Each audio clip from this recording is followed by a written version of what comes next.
Listen, divorce is complicated, but divorcing your mortgage shouldn't be. For most couples, the marital home is their single biggest asset. Naturally, it only makes sense that settlement discussions would center on what to do with the house, who stays, who goes, and whether it should be sold. One of the biggest mistakes you can make is treating the mortgage as an afterthought when it really should be anything but. Here are 5 reasons to consider refinancing after divorce. Number 1, protect your credit. If your spouse is retaining the family home, it's important to keep in mind that you're not off the hook in the eyes of the lender. You remain liable for the joint mortgage unless you sell the house, pay off the mortgage, or your spouse refinances the loan to remove your name. Many people mistakenly believe that coming off the title to the house is the same as coming off the mortgage. To put it simply, if you're still on the mortgage, then you're at risk. If your former spouse misses payments, your credit will take a major hit, and it could take years to fully recover. If at all possible, the agreement should require that the spouse keeping the house refinances shortly after the divorce and includes provisions to address what happens in the event the spouse doesn't follow through.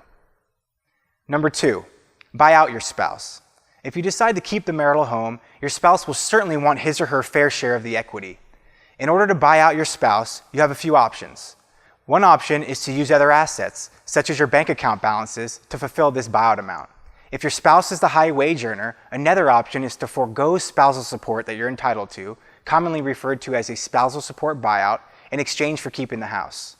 If you're considering going this route, it's important to work with a certified divorce financial analyst to run the numbers and assess whether it's a prudent financial decision.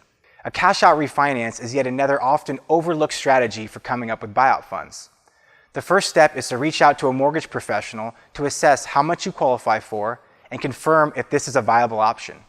I recommend working with an experienced divorce mortgage advisor who understands the ins and the outs of divorce lending guidelines and how they apply to your situation. Number 3, tap into your home equity for other reasons. Coming up with funds to buy out your spouse isn't the only reason to consider a cash-out refinance. With soaring home prices in recent years, many divorcing couples find themselves house rich but cash poor. And with interest rates at historic lows, a cash-out refinance can provide access to low-cost capital. Don't make the mistake of overlooking the equity in your house as a source of liquidity. Some of the most common reasons to tap into your home equity include things like debt consolidation or paying off high-interest credit cards, establishing a cash reserve or emergency fund, and home improvements, just to name a few. Number 4, lock in fixed payments. While most homeowners have fixed-rate mortgages, adjustable rate mortgages, or ARMs, have regained popularity in recent years. With an ARM, the rate and payments are fixed for a certain period of time, but once this fixed period of time expires, payments can adjust up or down based on the current market rates at that time. The low initial cost of ARMs can be attractive, but this comes with a degree of uncertainty. Alternatively, you could consider refinancing into a fixed-rate mortgage, or even another ARM that extends the fixed-rate period further into the future to protect yourself against the risk of rising interest rates. Number 5, lower your mortgage payments. Interest rates have come down dramatically since the recession in 2008. While mortgage rates have increased recently, they're still at near historical lows. If you haven't refinanced in the last few years, chances are you may be able to lower your payment. This can be particularly important as cash flow is often tight after divorce due to the higher costs associated with supporting 2 households.